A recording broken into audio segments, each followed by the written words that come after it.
খাবারটা দিয়ে আসি। ওরা আমার গেটের সামনে বসে আছে, গেটটা খুলবো, দেখতে পাবেন কীরমভাবে বসে আছে। দেখুন গেটের সামনে আমার শুয়ে আছে কীরমভাবে, দেখুন এই একজন আর এই দেখুন এই একজন। যতক্ষণ না আমি খাবার দেব ততক্ষণই এরা শুয়ে থাকবে। চলো খাবার এসে গেছে, চলো বাবা এসো, চলো এসো বাবা এসো, খাবার এসে গেছে, চলো। দেখো দেখো খাবারের জন্য ছুটছে, দেখো এসো খাবার এসে গেছে, চলো। আচ্ছা তো হাঁপায় না, আস্তে আস্তে দিচ্ছি, দাঁড়াও।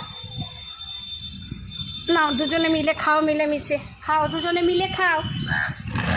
আবার জো দুজনে মিলে খেতে হয়, ঝগড়া করতে নেই বাবা। আজকে আমি একটু আলাদা আলাদা করে দিইনি বাবা, আমার আজকে দেরি হয়ে গেছে আমার। হ্যাঁ দুজনে মিলেমিশে খেতে হয় বাবা আমার। শোনা বাবা বকে না আমার, শোনা ওকে খেতে